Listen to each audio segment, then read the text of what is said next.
Welcome to the BK Show podcast. This is episode number 37, and today I am joined by previous guest Taylor Holiday. Taylor was on episode number 7, where he talked about everything from minor league baseball, power balance, Halo rings, told a bunch of wild stories. Do yourself a favor, if you haven't listened to that episode, pause this one right now, go back and download episode 7. You can listen to it later. You will not regret listening to that episode. Taylor is the managing partner of Common Thread Collective, which is an agency that exists to help entrepreneurs achieve their dreams. He also is a owner of 4x400, a modern-day holding company building a collection of digitally native brands. He also owns part of youradmission.co, which is an exclusive membership community for founders, operators, and marketers growing their online business. We talk about all of that stuff today. If you want to hear his backstory, go listen to episode number 7. Today, we're going to talk about how does 4x400 go acquire brands? What does that look like for the founder who's being acquired? They talk about selling one of those brands. What does that look like? What's the selling process look like? And what does that look like for the founder that came along for the ride? We also talk a little bit about youradmission.co, and we talk about being a leader. We talk about Taylor's mission to help his employees' dreams come true as well. This episode is absolute fire. We didn't even get to some of the stuff that Taylor and I are geeking out about nowadays, which is NFTs and sports cards and dibs. So we're going to have Taylor back again, I think. But this episode's awesome. If you want to get to know Taylor, if you want to know what his businesses are all about, if you want to know what being a good leader looks like, listen to this episode. I think you're going to find it amazing. Also in this episode, Taylor has encouraged me to share more. For those of you on my email list, you already know I'm not very good at actually sending you emails, so I'm going to start doing that. So if you guys want to hop on my email list, it's at benknegendorf.com. It's at thebkshow.com. It's in the show notes as well. Hop on that email list. I'm going to start sharing more of what I'm doing and what I'm into. I'm also going to do that on Twitter, so make sure you give me a follow over there at benknegendorf. And if you listen to last week's episode, Jon and I discussed possibly starting a Patreon where we really go deep behind our businesses. If you want to hear that, go sign up, dropshippodcast.com. We're going to charge $5 per episode, and we are going to go deep into things that we don't normally share publicly, that we can share a little bit more in depth. And it sounds like we might build a business together and just share all of that, which would be awesome. So if you guys want to hear more from me, sign up for my email newsletter. Go follow me on Twitter, and if you want to hear more from Jon and I, head to dropshippodcast.com. But without further ado, let's head into today's episode with Taylor Holiday. Taylor Holiday, welcome back to the show, buddy. What up, BK? Pleasure to be back with you. Your episode, so I checked, was the 5th most listened to episode so far on the show, and I listened to it again last night, and I think it should be the number 1 most listened to. I'm rivaling you with Kayvon. Episode number 1 is one of my favorites, if not my favorite, and I think yours is really like it's a really good show. So this, for all of you listening, this is how smart Ben is he knows how to provoke me. He knows. He led with that bullet point when he sent it to me is, hey man, your episode was great. It's in 5th place. So he knew that was the best way to antagonize me to try and bring it today, because I got to get to number 1, BK. So we're, you've tapped into my competitive side, but we'll see what we can do to get you some good clickbait quotes or something to pull people in. Well, I've done a poor job. We were talking before the call. I've done a really poor job of marketing this show. I put it out on my own feed, and I put it out in a few groups, and I've asked my guests to share it, but the best show I've had was my friend Abdul. He has a giant email list from all of his, potential leads to his courses, and that did extremely well in the first week. Not much stuck around after that, but other than that, I haven't ran ads. I don't send emails. I've got an email list with 14 people on it. It's really hard to get people on your email list. Go to the bkshow.com and sign up for my email list. I won't email you. And then I don't know how to get more eyes. I think this show is fantastic. I think your episode's incredible, man. You were a former minor league baseball player with the New York Yankees. You were part of Power Balance and Halo Rings, where you worked with elite athletes such as Shaq, Derrick Rose, many more. I think you talked about Kim Kardashian. You talked about puking in A-Rod's playground at his house. That's incredible. The show was incredible. You tell a good story, and man, I need to do better. Maybe you can give me some advice on how to market. I'll tell you what it is. It's simple, BK. And you're a self-described lurker, right? And so I think this is a great step. This is a first step for you of finding your voice, and you're doing it through asking other people questions, which is great. But there's still an underestimation of yourself and how much people should hear from you, right? So I think Twitter's a perfect example where Twitter, the key is like, you just got to post 1,000 things a day for a really long time. And what that requires actually is that you've got to be willing to say some stupid shit along the way. And like, that's one of the biggest things that I've found is like, if you are free and unafraid of sort of like saying the wrong thing, it actually is really powerful, because then you'll be willing to say more, which is part of the key to the platform. So part of it is for you is you and Dave both, you're actually too thoughtful and too kind and too considerate of your words, and you're quick to listen and slow to speak, which is a great attribute as a human being, but it actually makes distribution on Twitter kind of hard sometimes. So I think a part of it is, man, you just trusting that you've got something good to share and putting it out way more often. Yeah, I think Twitter's interesting, right? So I don't know if we brought this up on the show last time. I know I asked you during our poker group. Somebody started an account called like Slow Clap for DTC Success, where he calls out the fact that a lot of the DTC community on Twitter is a bunch of people patting each other on the back. And to be fair, they should. We're all working our faces off to do cool stuff in this world, and we go out and share it, which makes us all feel vulnerable. And if you don't have like a bunch of other people patting you on the back, number one, you don't get the distribution, so you don't get the followers in the first place. And then number two, you're probably not going to share anymore because you didn't get any likes or like any feedback whatsoever. And so it's hard. It's a lot like, look, this show, if I went back and looked at my first few podcast episodes, it's my mom, it's my wife, it's a few of her friends, it's a bunch of random people listening. And then, slowly you start hitting that exponential curve. But if you don't push through those early moments of no one caring, you're never going to make it. And those early moments suck, man. And so like, they do. You're right. I overthink it. I don't know what to share. I do know what to share, but I feel like it's so rudimentary that I never want to share it. And then when I do share it, people go, holy shit. And I'm like, what do you mean, holy shit? That's so simple. Right. Yeah. That's a great point. It's another thing. It's hard to contextualize where you were from a knowledge standpoint against your present state. Because we're always looking out at experts. And sometimes that makes us forget what it's like to be entering in. And I learn this all the time. One of the things I get called out on a lot fairly is like, my language is not inclusive. And what I mean by that is I use too many acronyms. I talk in language that's not helpful to people. And every time I put out a YouTube video or anything like that, and I see that in the comments, it's a great reminder to myself of like, oh, no. In order to invite people into this conversation, it needs to be accessible. And so part of that is just, again, this constant reminder of what it's like to be at the start and to help people from there and to realize that your value is part of the fact that you're just further down the path, and we're all on the path in some capacity. And so somebody a day behind you can learn from you, and people in front of you as well too, because they're not like a single path. They're all sort of divergent, coming in from different directions, right? So just getting to that belief point is hard though. I recognize that. It's hard to remember where you were. So like I was on my friend Tom, he was on this show like episode 10-ish. He invited me to come talk to his students, and he had hundreds of students on the call, and they were all hanging on every word of mine as I'm telling like the early version of my story of like, hopping off my forklift to drive to the front of the building and walk outside and call customers back, and some of the, looking back, like really tiny headaches, but they were huge deals back then. And just seeing their eyes across the Zoom screen and the things that were popping up in the chat, it really made me reflect of like how hard those early moments were, and just, trying to meet people where they were at when they were at the beginning of the journey, and seeing some of the beliefs they have that are really hard to get over. The thing, so there was an episode where Jonah Peretti, who's the founder of BuzzFeed, I think it was on Guy Raz. I don't know exactly where it was, but he's talking about building BuzzFeed. And the thing he says is that the thing they discovered was the key was to create content that other people could immediately identify into. So it is an example with BuzzFeed. One of the things that they always did would be like headlines that read something like something and only a kid who grew up in the 90s would understand. Right. And so what that does is if I'm somebody who grew up in the 90s, I go, oh, that's me. And I self-select into the content.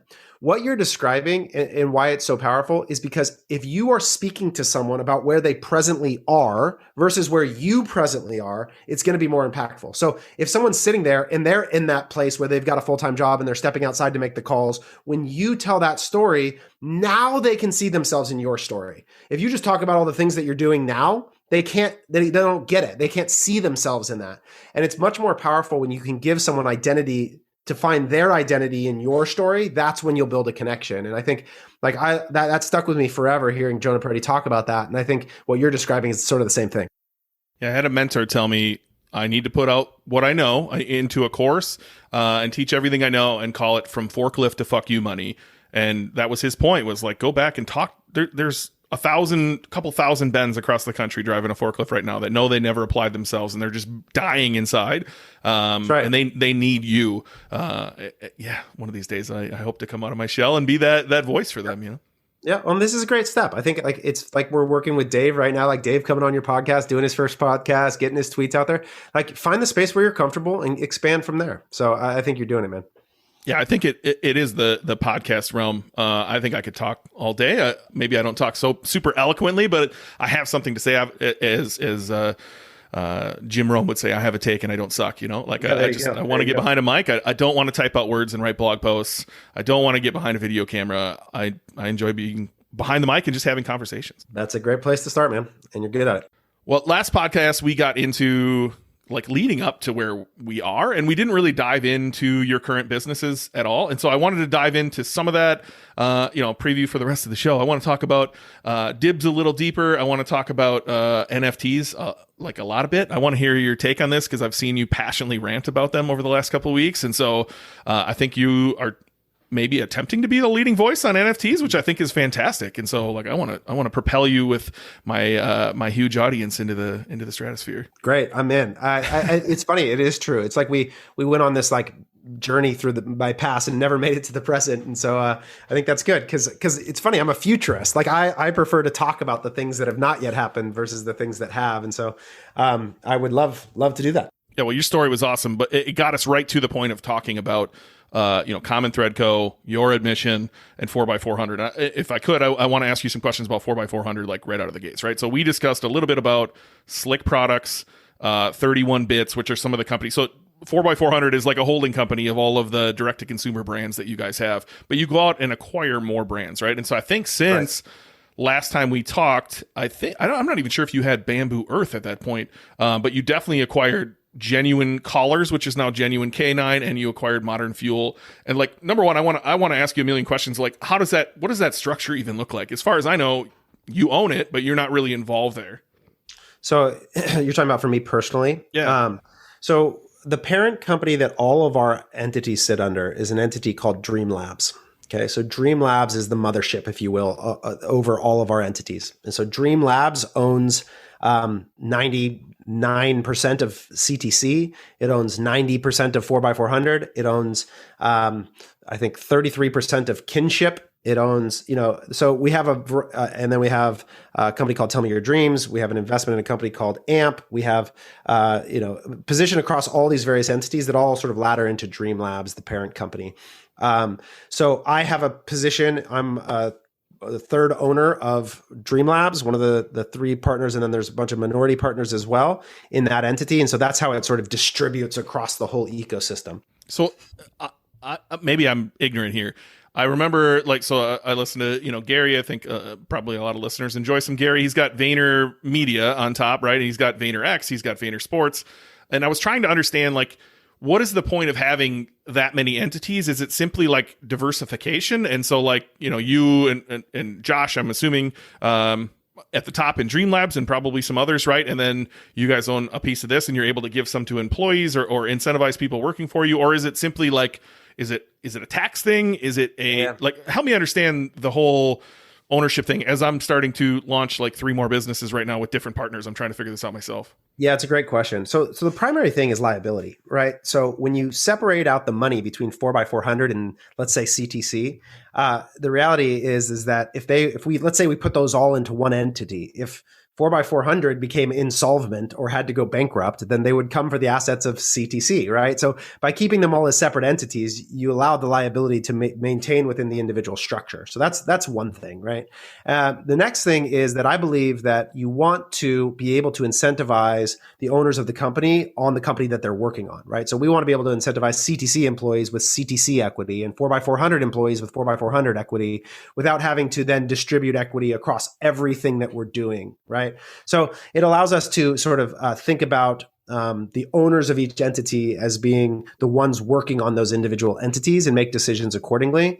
And then there are some tax structural benefits. That's as an example, in this past year, because of the way we're growing the business, 4x400 posted a tax loss CTC posted a tax gain, our actual tax liability was basically zeroed out across both of those in that entity. Now, someday, hopefully, they're all making money and it doesn't defer your tax liability in some way. But there are benefits in lots of different directions. But that said, it's a pain in the ass, and there's no doubt about the complexity of the system in different ways, and the ways you have to be really careful about the individual incentives of the individual owners versus the collective incentives, and ensuring that you're behaving in a way that's consistent inside of each entity with the owners of each entity, and makes moving money around more complicated. So there's pros and cons in both directions.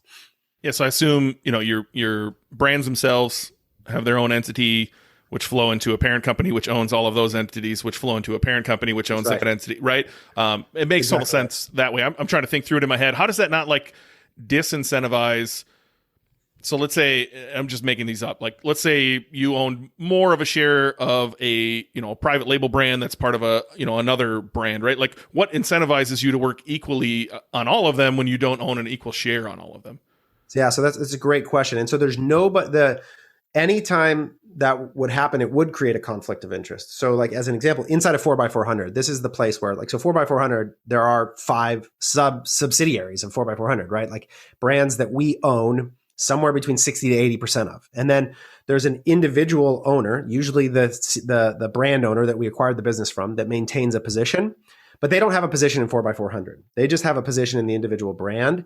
And so there's nobody that has a position, an equity position, in the individual brand that's an employee of 4x400, right? So in that sense, we want to keep people focused, because the second we do that, and we actually did this early on, so I take that back. There's one person that's a brand owner of Slick and an equity holder in 4x400. And it does create a real tension and conflict, because his highest potential upside is on the individual entity versus the collective entity in some argument, right? Like, so we've learned from that and realized that we have to be really clear in thinking through, how does this incentive structure alter their behavior within the system?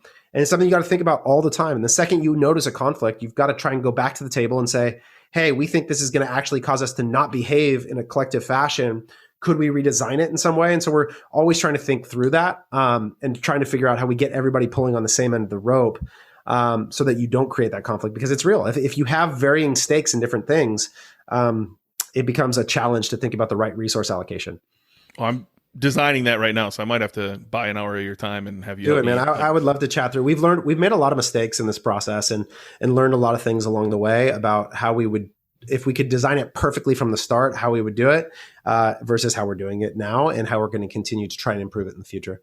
Well, I'm all about buying time to move past mistakes, right? There's an SEO guy I look up to.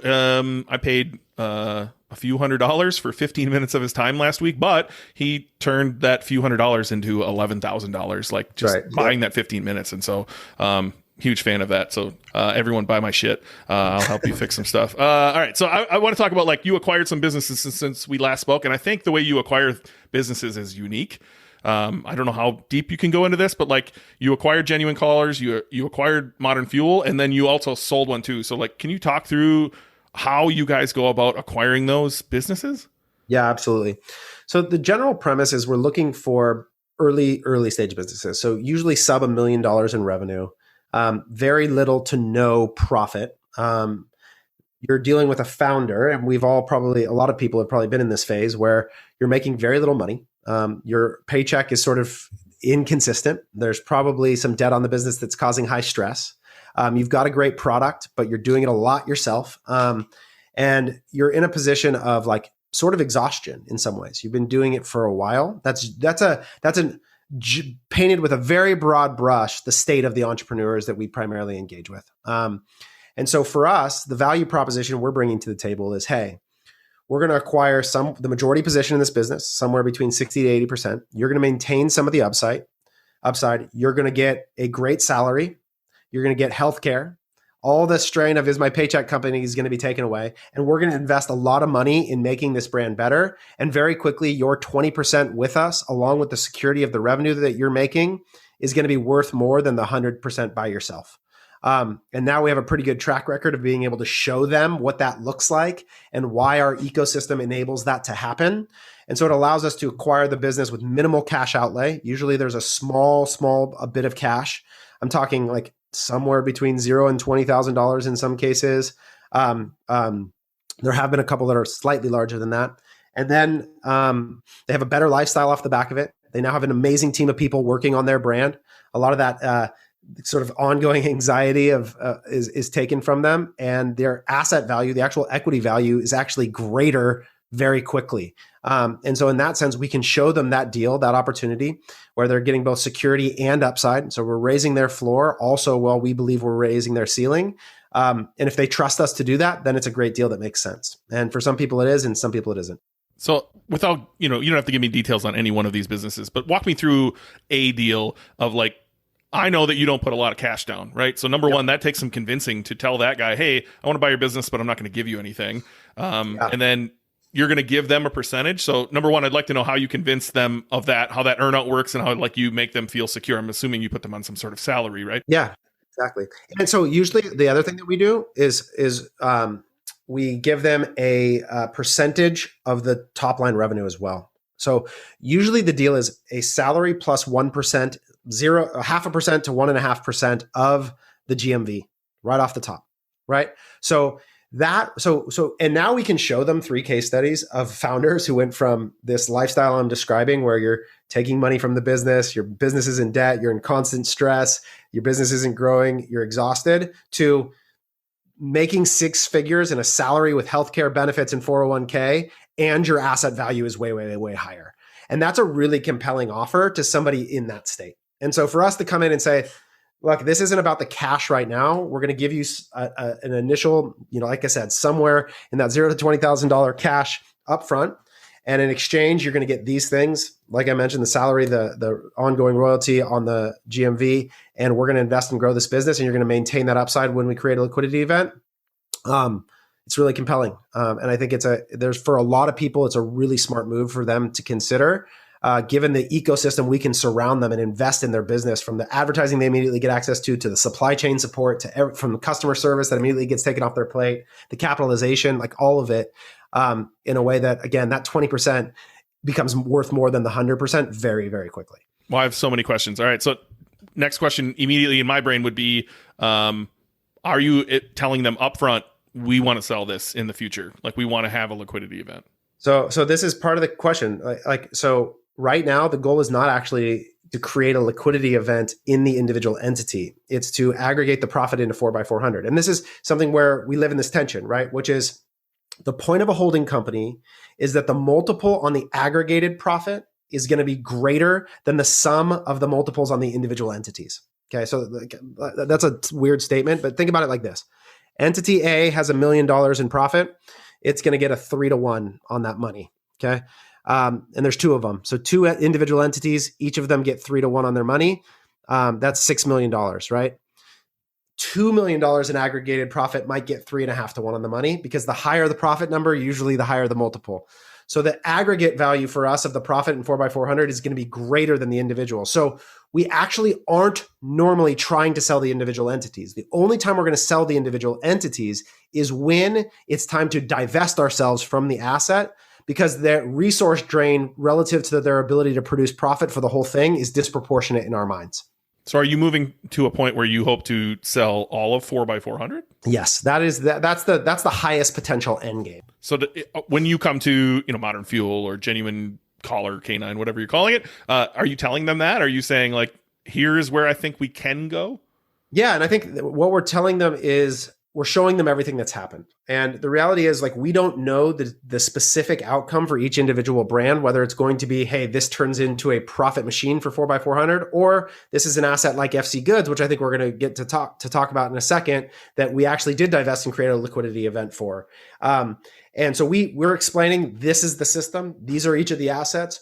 With what specifically happens with yours is going to be relative to our ability to turn it into a cash machine or not. And along the way, you're going to make money. And then on the individual entity, you're going to make money. And then one of the things, if like in the example, like right now, Bamboo Earth as an example, is a cash machine for us, right? So it's not an asset that we want to sell. So there's a couple of things we can do. One, we can go to the founder and make an offer to buy out their position in the entity. We can negotiate a purchase of their equity for 4x400 equity. So there's lots of ways in which we can create value off of that percentage for that person. And because they're in working with us every day, we have an incentive to make it mutually beneficial. And the reality is, because they're making 1% of the GMV, they're making a grip of money, and so they're in a great position. So we try and be transparent about the fact that we don't know the exact right end outcome for your business. We explain our model and what the potential outcomes might be, and then go from there. Yeah, and then the final question I would have had as the founder, I would say, what do you want from me, right? If you came and you're trying to buy this pets brand behind me and you're like, we want to keep you on at 20%, we're going to give you 1% off the top, give you a salary. All that sounds great. What do you need me to do daily? So that's a great question. And what we have found is that the founders that we've acquired, they all have a little bit different skill set. Like if I line them all up and explained like who Brian is and who Amber is, they have a different skill set. But the commonality is two things, I think. One is they are product people. What we don't do at 4x400 well is product development. Like we don't have an engine for deciding what the new skincare product should be. And like, that's what Amber is brilliant at. That's what she built, was incredible skincare. Like in Modern Fuel, the man's an engineer. That's what he does, right? Like that's his primary skill. He designed this incredible product. And so we want to set them free to do that. And then the second thing is to be the voice of the brand in the community in some way. So that's helping us to ensure the customer service messaging, to ensure that the social content, the website is correctly communicating the value proposition. And so they have a lot of participation in the brand voice and product development as the ideal scenario for us. Now, in some cases, they're great operationally and they help on supply chain. Like in Brian's case, he's like really great in helping think through that capacity. So they all have different skill sets, but in an ideal world, they bring product development to the table as a thing that we don't do well internally. So personal question. Do you offer finder's fee to people who find you business? Because as you're talking, I'm like, I know the absolute perfect business for you. And this person's actually looking to do everything you described. Yeah, absolutely. We would love to work something out. We love to meet new founders, and if the deal works out, we're happy to pay people and compensate them for it. Well, I do it just because I like you, but I'm also happy to take some cash off you. You're a shrewd negotiator. Don't fool anybody, Ben. I have a lot of questions. I like to pick a lot of holes. All right, so you briefly touched on it. FC Goods, which when I met you, I thought that was the coolest business I'd ever heard of. You gifted me a hat before we were done, which is also a pretty cool hat. You buy all of the old baseball gloves, or you previously did, all of the old baseball gloves in the country and turn them into wallets and other things too, right? Like, did you make belts and things out of that? Yep, belts. We have DOP kits, hats, anything that you can make out of leather in theory could be done with it. And so on your 4x400 podcast, which is hosted by your head of 4x400, it's called Ecommerce Playbook Podcast. If you guys are running a DTC brand, definitely go check that out. They literally give everything away. I actually want to ask why you do that before we're done here, but like on there, you did an episode with Andrew Ferris and with your hype man, Aaron Orndorff, where you guys kind of talked about this. And so before the call, you were like, you know what you really do good on a podcast, Ben? You ask the questions that nobody wants to ask. And so on that show, on my walk, I was like, why is nobody asking this question? Even your hype man was kind of hinting at some things, I think. And so I really, if you don't mind, can you break that down? And then definitely, like, I'm happy to put in the show notes people to go listen to the rest of that episode. But I'd love to know how, in the beginning, what did you give the founder of FC Goods and how did that work out? And then obviously you guys had a crazy end event there. So this is a perfect example, right? Like, so John Brong, who was the founder, he was a maker. Like this business, what it was when we bought it was a guy buying gloves off of eBay. And whenever he got around to it, making wallets and releasing them in his spare time while working full time, right? Like this was not a business. This was a hobby. And so we saw it as a chance to turn it into a business on the basis of what he had established, because he built a little following where every time he would release the wallets, he would sell out. And John Brong is an amazing designer. Like he's now he leads the MLB design collection at Stance. Like he's a baseball fan, a brilliant maker, a designer, an awesome dude, right? But he wasn't building a business. That's not what he was doing. So for us to come in and go, hey man, what you've done is really, really cool. Let us see where we could take it. Because he was exhausted. He was about to shut it down. Like he just didn't have time anymore to do it. And so we're like, I think the deal was $5,000 for 80% of the business. That was the deal. And he was like, cool, $5,000, and you guys are going to try and turn this into a big company that my 20% might be worth something. Sounds good to me. And we got to write him a really big check 8 weeks ago. And he turned around and tried to hand it right back to us and said, like, I'd rather you guys keep turning my money into more money. Can I invest this back with you? Wow. So like that to me is now he's an example where he wasn't actually trying to build a business. So it's a little different for sure. For him, it was total passive participation in a thing that he wasn't going to have otherwise. Right. And wasn't really making him a bunch of money. So it was very unique in that way. But that's what the first deal was. Yeah, but you're clearly a baseball guy, so I'm assuming maybe you stumbled on this brand. How did you find FC Goods in the first place? It was a gift for my 30th birthday. So this wallet, Brian Garofalo, who's the CMO of Igloo, he and I have been friends a long time. My 30th birthday party, I had a wiffle ball. We played a wiffle ball game, and he brought me an FC Goods wallet, and I thought it was the coolest thing I'd ever seen. BG is just one of those guys that he always knows the coolest, like sort of underground, crafty, like cool, hip things. And he brought it to me and he's like, hey, check this out. And I just followed them forever. Every time he did a drop, I would check it out. I would buy them as gifts for people because I just thought it was this cool little indie maker brand, you know? And then he actually came back to me and said, like a couple of years later, and was like, hey, John's tired. Would you guys want to buy this? And that's how it happened. It was just like, wow. I got it as a gift, stayed in touch, and then eventually had a chance to buy it. Is Brian the guy who rocks the Office background? He used to play poker with us back in the day. Yeah, right? exactly. Yeah. Right. Yeah, he's an interesting character. You might have to make an intro. Right now. You might have to make an intro. He seems like a cool guy. You should talk to him if you want to follow somebody who's truly a marketer in the like capital M sense of the word. He's great at it. Wow. All right. So FC, you bought it for $5,000. You gave the guy 20%. I would assume immediately you took logistics off the table. You took everything off the table. What are you asking the owner of FC Goods to do? He did nothing. So John did nothing.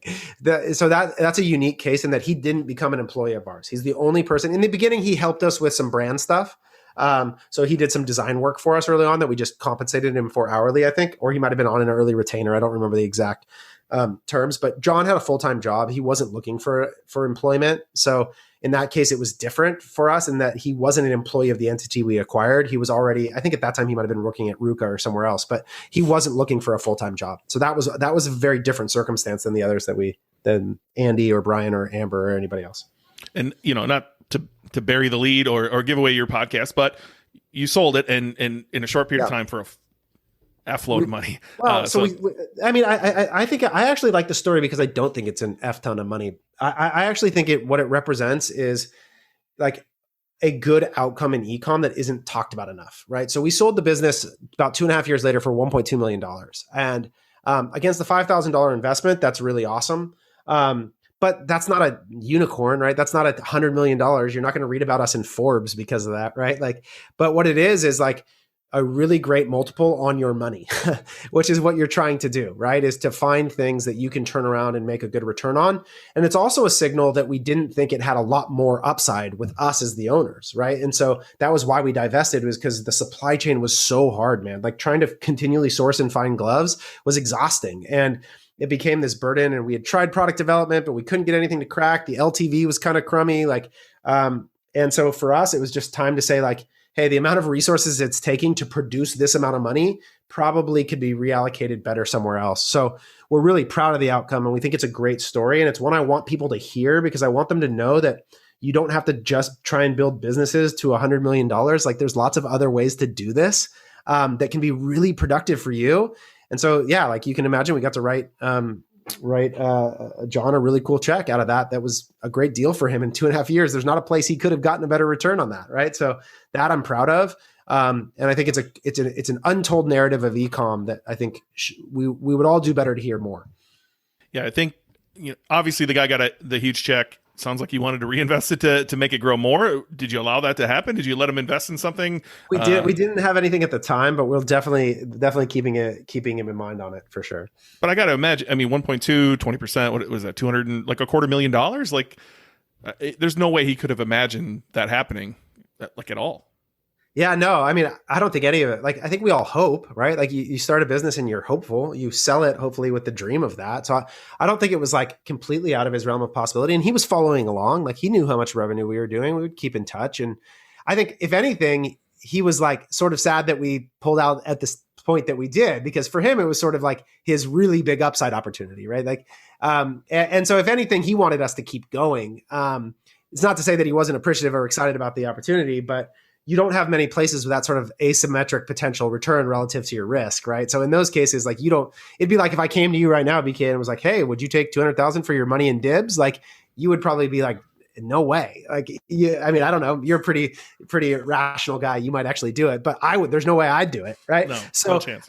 Right. So, and we're sitting here with 25,000 or so invested in each. Like, it's sort of that. And I think in that sense, he was stoked, obviously, and appreciative and grateful and all those things, but also was loving the ride and wanted to see where else the brand could go. Because I think the brand does have more potential for sure. So I'd be remiss if I didn't ask, because I know there's people listening who are like, cool, you bought a business for $5,000. This guy was a hobby. There has to be huge headaches in you acquiring enough baseball gloves around the country. Can you just give, 4 or 5 big levers you pulled? Like, number one, kudos to you. I would imagine it's even hard. Like, I did something similar, right? I came into a business. We went 1 million to 11 million in 2 years. I got, a nice big payday on my way out. Those guys, I assume, are 2, 3, 4, 5 times that now. I don't like talking about it either. It feels like, honestly, it's not something I want to share. I would assume there's hard parts for you of like, yeah, cool, but what's next? But like, help me understand, like, what helped you grow that fast? The thing that, like, what we know how to do is we know how to drive demand for things, right? Like, that's our core competency. Is we can, and primarily, like, specifically, like, we know how to run Facebook ads, right? And the thing about 4x400 is that the whole premise is like, when I say we know how to run Facebook ads, what I mean is like, we're clear-headed about what succeeding on Facebook means. So what I mean by that is like, I know that a 50th percentile outcome is 2 to 1 on Facebook. It's not 10 to 1. It's not 4 to 1. It's not 5 to 1. It's 2 to 1. So that means that I want to make bets to find businesses that if I give away 50% of my revenue, I still make money, right? And so we're clear about this. And so we understand the operational mechanics and the unit economics of the kinds of businesses that you can do that with. And so we're really good at getting 50th percentile outcomes, which doesn't actually mean that we're like some uniquely awesome group of people, right? It just means that we understand the levers. And so in that sense, like, the beautiful thing about FC Goods is that it's got a lot of gross margin. It's got a high AOV and it's about 70 points landed, right? And so in that sense, like, we knew 2 to 1 is about an average outcome. And in holiday, in Father's Day and Christmas, you can do better than that. It's a great gifting product. And so most of the business is built around those 2 moments, and we're able to create ads. We know how to build good websites and make sure they convert well and produce content and all those pieces along the way. But I really believe that sort of the magic of 4x400 in so many ways is like clarity of what to expect from all of your growth levers, and then how to build the financial system to support it. Like, I think that's honestly part of the magic is we keep our OpEx really, really low. We're relentless about pulling out margin in our supply chain so that our demand engine works. And we don't put ourselves in an obligation where we have to be winning at outcomes that are really, really hard to achieve. And I would imagine it comes down to messaging in those ads that you want to get, $1 in, $2 out.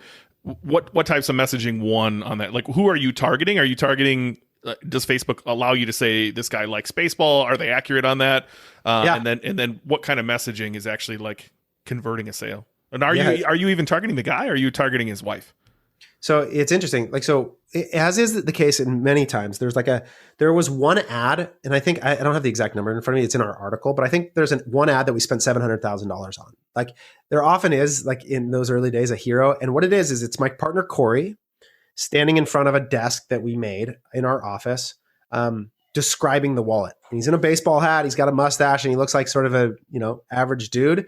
And he's just explaining what he loves about the wallet. He's explaining what it is, how it works. He takes the credit cards out of the wallet, puts them back in, and that's like the extent of the ad. And it's not rocket science, but the thing we love about certain brands is, like, I like to say that what wins on Facebook is niche and novel. Okay. And so what that means is novel as in something people haven't seen before, and niche as in it's for a very specific group of people. And this sort of hits both of those pretty well, which is that you can put this as a product on white. And if you're a baseball fan, you're going to stop and check it out because it's cool and it's beautiful. And like, oh, I've never seen that too many times before. And then niche, there's a very specific group of people that this is for. If you love baseball, this is for you, right? And so in that sense, it makes it a fairly easy, like you don't have to be a overly sophisticated marketer to make those things really clear. Andrew, who runs 4x400, he trumpets all the time that the primary job of a marketer is clarity, right? And so in this case, it was to make it really, really clear that this is a wallet made from baseball glove leather. And that was the primary objective. And then to drive people into it. And then we did some cool things around scarcity. So the first thing that we did when we bought the brand was we moved from the core product line being made 100% from baseball glove wallet or baseball glove leather to just the interior pockets being made from baseball glove leather. And the rest of it was US grain steer hide. That gave us the ability to mass produce them. And then what we'd do is we'd release once a quarter a limited collection of wallets that were made 100% from baseball glove leather with a story associated with them. So we played on the scarcity to drive some cool marketing. We did stories like we did a Negro League collection, and then we did a collection that all included signatures. And then, we created this way that you could send us your glove and we would turn it into a wallet. And we did this story of a guy who, this really cool story that we filmed where a guy sent us a wallet and said, hey, I've been trying to meet my biological father. I've never met him before. Turns out he's a big baseball fan, and I'm taking a train ride to go meet him in San Diego for the very first time. And I want to make him a wallet, and you guys can come and film the interaction. And so we did a story around that. So we did a lot of cool stories. We met the foremost collectors of old baseball gloves in the world, and we did one collection just built exclusively from that guy's collection, and went out there and filmed him and took out his stories. So we did a lot of really cool storytelling to help add an air of like coolness and authenticity to the brand that I think helped differentiate from some of the other brands that were in the space. I'm going to go a weird direction here and just try to riff with you. And I think I might have brought this up to you, but a long time ago, I was sitting on my couch and it just sparked in my head. Like how can you utilize underpaid baseball players to build a brand, right? And so this, might strike a chord in your heart. I know on our first episode, I think you said you got paid $400 a month or something like that in the minor leagues. Yeah. Even when you get to the majors, which is, roughly 4 to 6 years later, you get $500K. And I know some people listening are like, oh, $500K must be nice. But look, they are bringing so much more value than the $500K they get for 3 years. And if they aren't good for 3 years, they're going to get dropped anyway, or they'll go to arbitration and maybe they'll get $660K. You know what I mean? And so my brain started thinking of how can you build a brand where you utilize up and coming baseball players who haven't made a lot of money as your influencers, right? And give them a piece of the brand. And so my brain goes immediately to drops. What was there a point ever where you discussed this where you were like, and I'm just going to use Jose Barrios from the Twins, right? At one point he was making $500K and he was easily a number 2 starter in the major leagues. I don't think they're doing anything with their gloves. I don't think they're contractually obligated to throw their gloves away or not use them, but could you have gone to Jose Barrios, who probably had, some cool Puerto Rican flag glove, and made wallets out of that and done some amazing job, shared the revenue with him? It would have been a huge hit for you guys. You would have got a ton of publicity. You wouldn't even need to make money off of it in order to get the PR. Yeah, and that's exactly what we would have done, right? Those were all things that we had discussed. You're hitting it exactly on the head. Is there should have been a collection. In a dream scenario, you have a limited collection. You convince somebody to let you use. Cody Bellinger gives you his glove from the World Series, and you make a collection of stuff out of that. That's where the brand should go, is to continue to do rad stuff like that. One of the things the new people that bought it as a microcosm of this is that they're actually collectors. They're into trading cards and hobbyists and stuff, and so they were really smart about understanding which signature names would mean more to the community than others. So they took all the wallets that had Willie Mays or Ted Williams or signature gloves of people that really mattered. And they raised the price $500 as soon as they got them and then sold them, right? So they understood the way to even create distinction amongst the wallets in a more clear way. So I think exactly what you're saying is right, is that you would use these scarce drops in the coolest ways possible. My dream for the brand when we thought about trying to make it really, really big was that FC Goods would become repurposed Americana.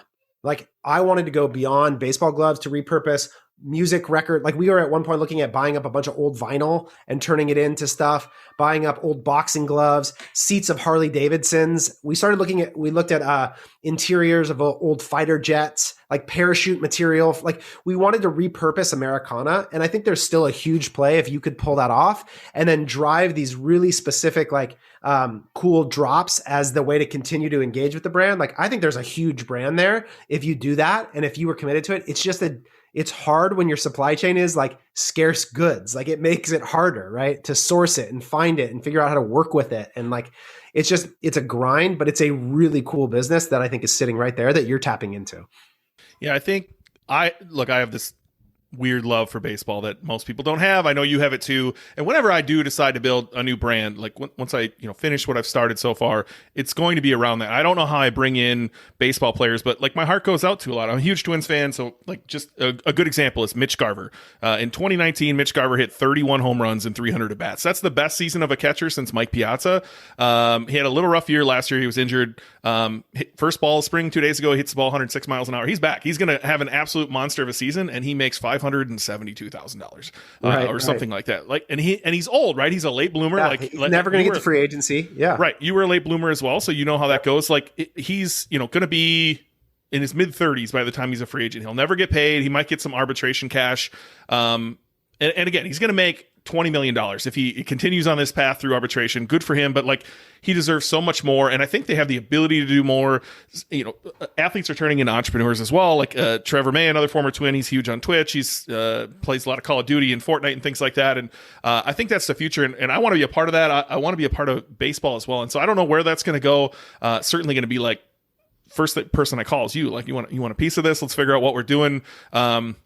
And I think we even talked about, there was a company, I can cut this out if we want to, but there was a company making like posters of different plays that you had mentioned, might be available. And that intrigued me. I don't know if that's the right one for me, but like I want to do something in there. That's where my passion lies. And so whether it's me hopping behind the microphone after every single Twins game and talking about it and seeing who cares and selling ad spots or something of the sort, I prefer physical products. I prefer e-commerce. I'm not sure what that's going to look like, but I'm happy to riff on ideas someday if you ever want to do something. Well, dude, yeah. I mean, so the thing you're describing is a company called Princeton Replays, which is like on-demand prints of really cool plays. Like you guys could check it out. But the way I ended up where I'm at, it goes back before FC Goods. It's Brian Garofalo again. He brought my partner back when I was working for Lucid Fusion, which is the last agency I was an employee of. That's now VaynerCommerce. They were acquired by VaynerMedia, and I was an employee there. And Jordan, who was my first business partner, he and I started Common Thread Collective together.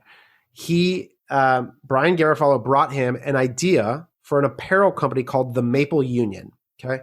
And the Maple Union was going to be this Americana brand built around baseball as the primary story.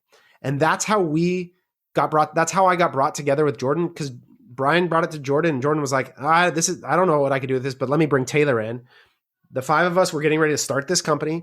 And it didn't end up happening for a myriad of different reasons, but that's on the back burner for me still. Like FC Goods, Princeton Replays, we work with Breaking Tees and 47 brand and like all these cool licensees of baseball. Like it's going to be a part of me forever. And even Dibs and the things that we're into are all this expression of the same passion in the space. So I'm with you, man. We'll find it. And I'm sure there's many more plays to be made in this part of the world. So speaking of brand, you just brought back to my attention, you tweeted, I don't know, months ago, I can't believe this never worked. And you tweeted like this baby basketball line. Yes, and my brain went to like, why, number one, why didn't that work? That looked incredible. And then number two, like I want to go baseball, right? But then I realized basketball's, the sport right now. It's easily catching the NFL. And so like, can you talk through like that brand? I'm shocked that didn't work. And then where is it? Is it just dead? Is it something like you hope to try to, revive and try again?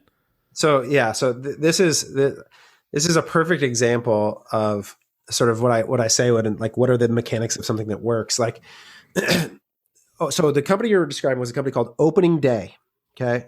Just what a brilliant name for a kid's sports company, right off the bat, right? Like Opening Day. And so the theme was like, I had twin little boys. And at the time, like I hated every sports thing that was available for them to purchase. It was also cheesy, right? Like if you go look at any of the like kids baseball tees, they all just like say really cheesy sayings, or the prints are sort of dumb. And so like we wanted to create sort of a cool, like if you were an athlete, you'd be proud of your kid wearing or using these products, right? And so that was the vision. And so we had these like sheets that looked like basketball courts with your kid's name on them, and we had onesies that were like full football uniforms and all sorts of cool stuff. So there's a few things that we did really wrong. One is like the margin on the product sucked. It sucked. And so like we spent way too much cash. Second, we made way too many products. We like made like 50 SKUs to start or something stupid. And the thing about kids' clothes is like they grow out of them really fast. So you need a bunch of sizes, right? So there's inventory risk associated really quickly. So we did too much too fast. And this is a very common mistake early on, is like, you're just like, oh, I have all these ideas and I'm going to make all of them without validating any of them and without really having a clear head about what the actual unit economics need to be for this to win. So I would just say we were sloppy. So if we went back and did it again, I still believe in it. I still believe it could really win. We'd have to do it very different. And we'd have to figure out, it would just be much more efficient. But I loved the brand. openingdaysupply.com. We probably lit $400,000 on fire, though, trying to do it. And that was our lesson around us as product developers is not the way to go. Is that URL still working? I'm looking at it right now. It does it? It is one step left. Finish setting up your Shopify store. Yeah. I can give you some show notes of some good stuff. I saw your pictures and I was blown away. And now my house is slowly filling up with baby stuff constantly. Totally. And I'm looking around and I'm like, man, all of this stuff is so plain Jane and boring. And like she bought like and I don't remember the cute phrase, but she brought home like a onesie to take him home from the hospital that was basketball related or baseball related. What do you got there? What are you holding up? So this is the crib cover. Okay. So I forgot I had this. So this is a basketball court crib sheet. And it's like says the Dream Center and you could put your kid's name on it. But like this thing is fire. I love this thing. Yeah, so I still have so much of this stuff. But yeah, sorry. I know that's not great podcasting to show things on video, but yeah, whatever. That's incredible. I'm sure people can use Wayback Machine and see what you had there. But I thought when you tweeted that, I was blown away why it didn't work. It makes sense that you guys try to do too many things at once. I hope you at some point like try to bring that back because I thought that was just really cool, really good idea. Certainly, I would assume somebody has the license and they're making licensed onesies and bottles and pacifiers and things like that. But I think you could be generic and win here. So that was one of the things we tried too. Like between you and I, one of the things like that we were like, well, maybe we just need licensed. Maybe they don't want generic. So we actually like mocked up like that crib sheet as like the Golden State Warriors thing and would run ads with it and like to try and find out if people really wanted it.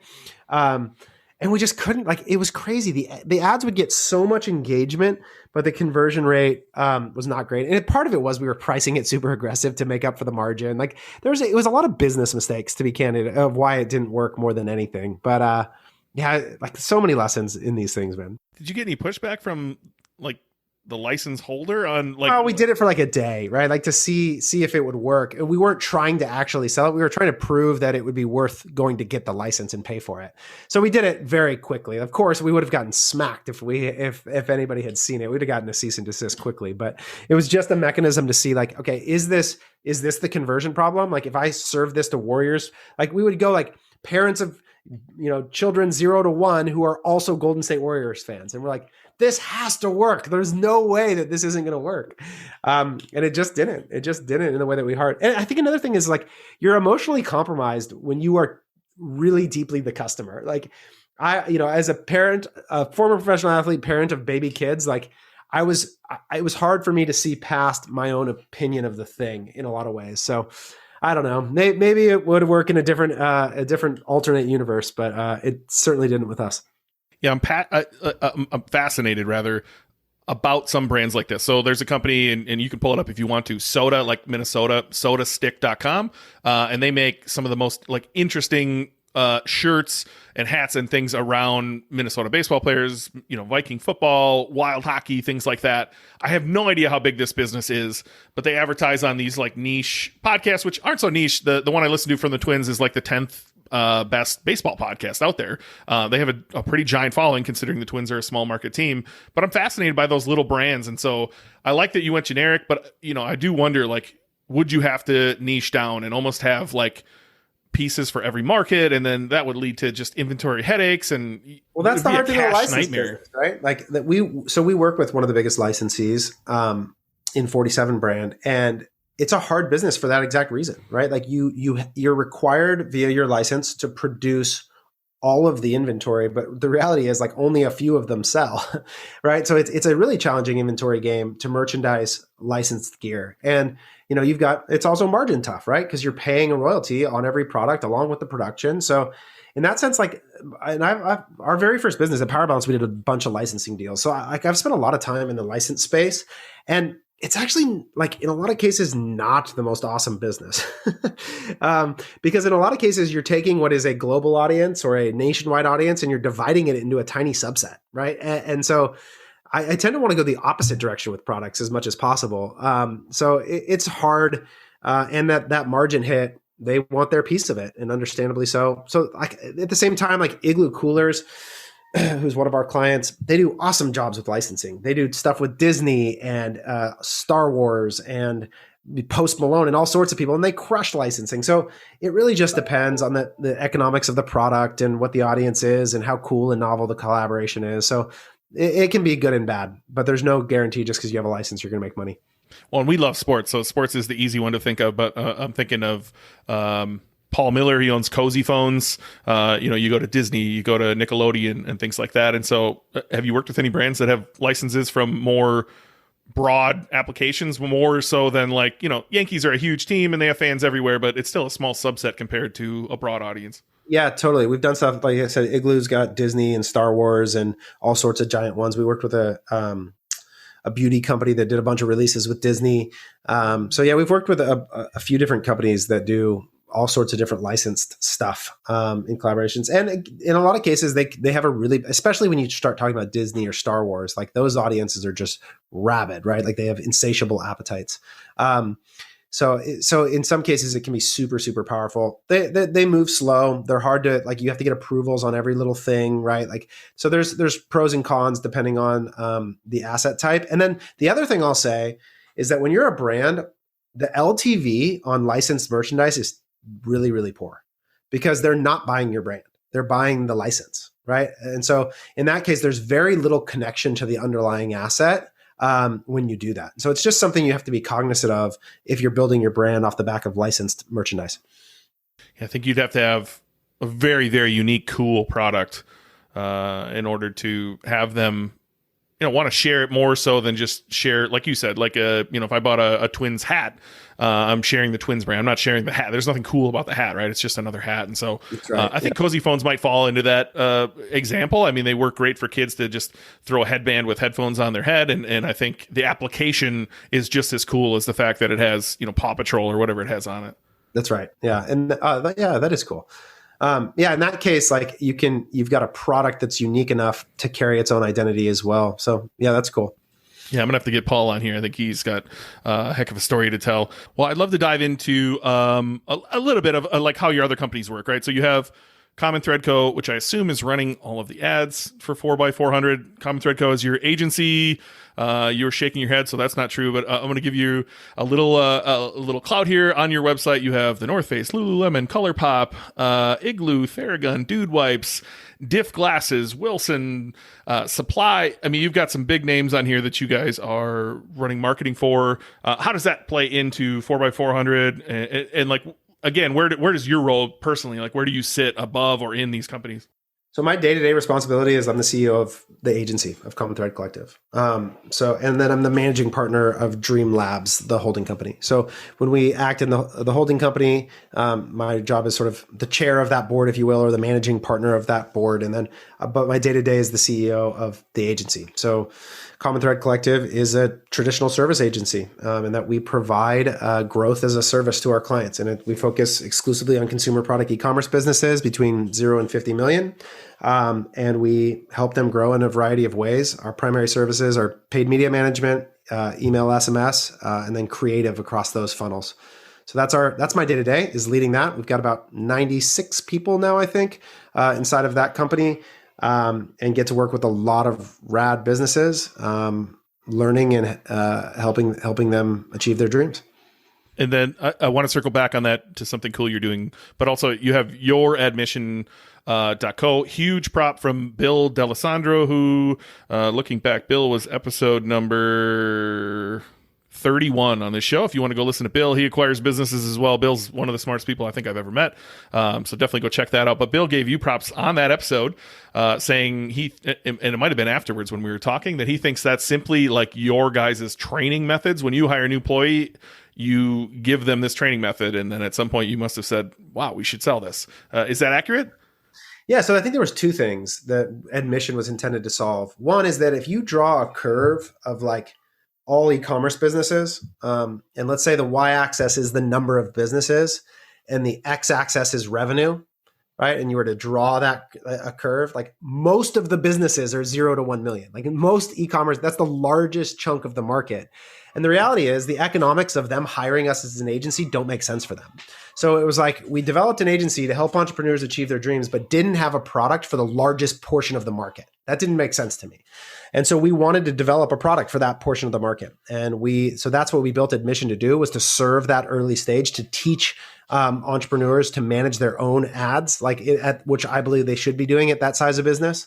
And it's done a bunch of additional things then beyond that. So one, now we get to have this like outlet for teaching and coaching this incredible group of people that are really close to our mission in helping entrepreneurs. These are people whose mortgages are on the line every day. Like these are the people whose, whether they pay themselves is dependent on whether these ads work, right? Like that's a different thing.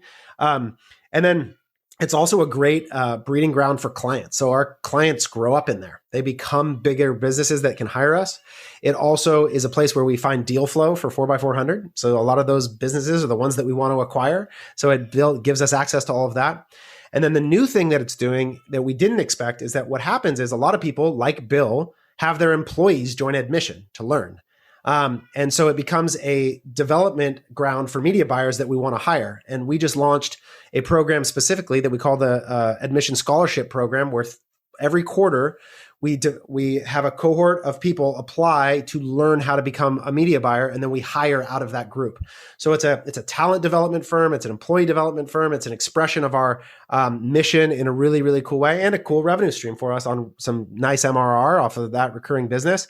And what we do is we have all of our media buyers are in Admission. You can hire them on a one-on-one basis. They're in Slack interacting with everybody. So our people get to teach and feel the impact of their work. And then all the content that we develop as training material gets to be used in two places. It gets to be used to train our employees, our new people when they join, and also train in Admission. So we get sort of additional value out of investment in training content. Well, there's certainly people listening here who fall into that bucket of like, I can't go hire Common Thread Co. or any agency to run Facebook ads for us, but I want to learn them. Heck, I might even fall into that. I'm very much a keyword SEO, Google AdWords kind of guy.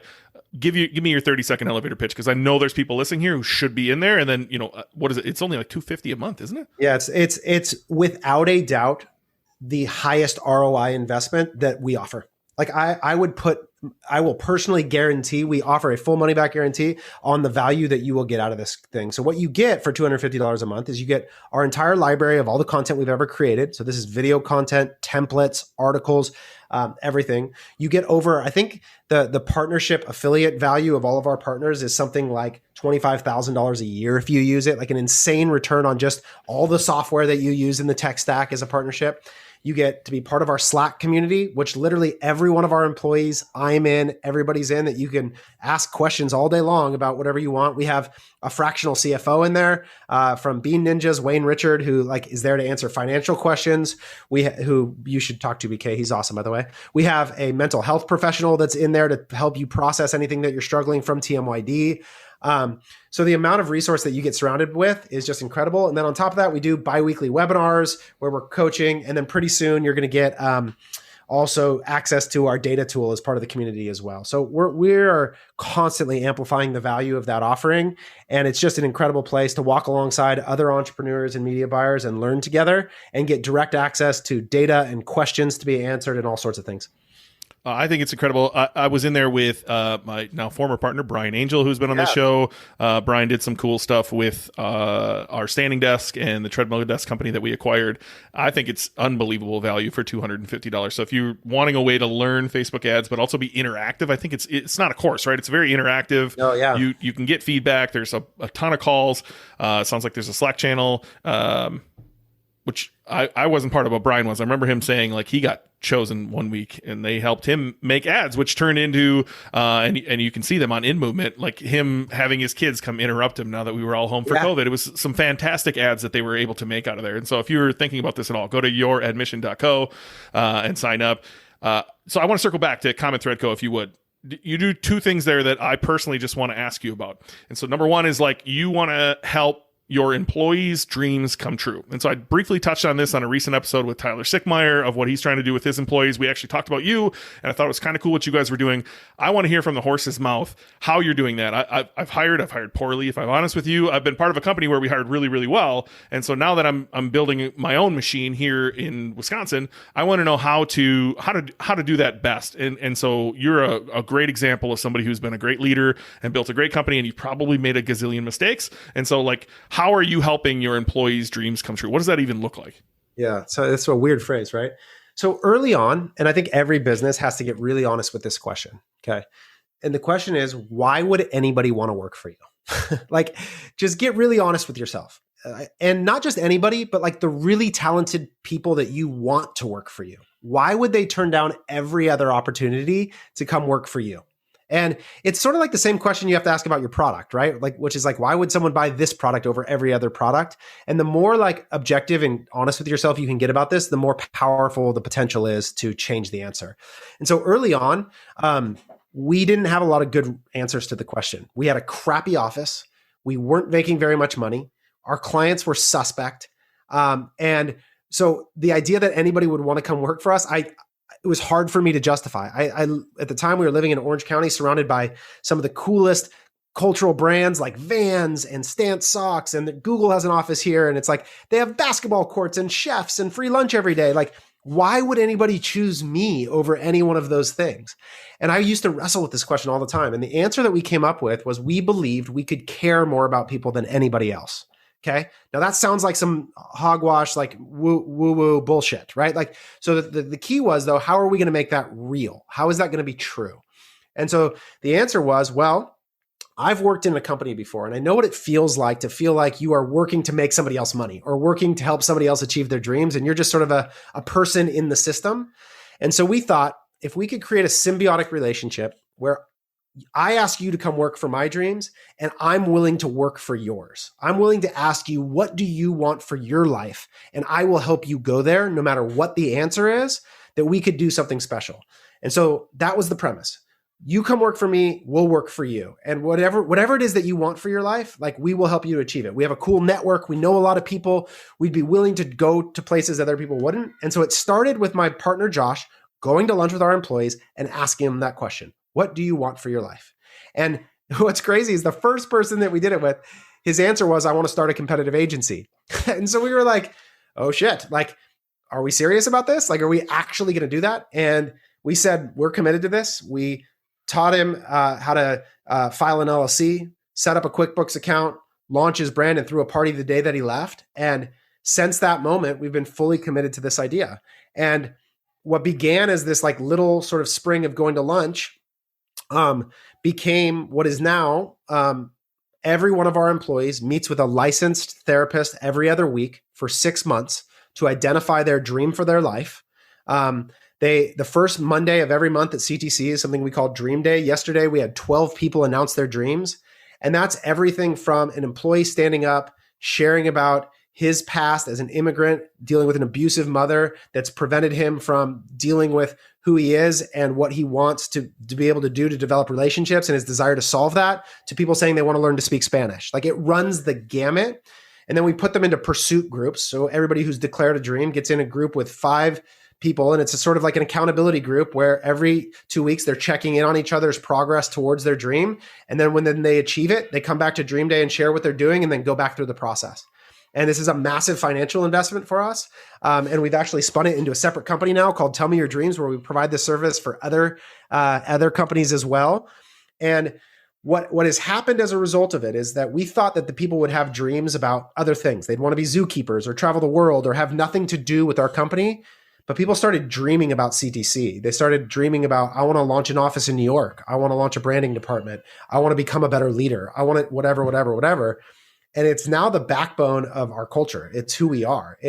And there's something really powerful about when you realize that we define a dream as a future reality you desire to create.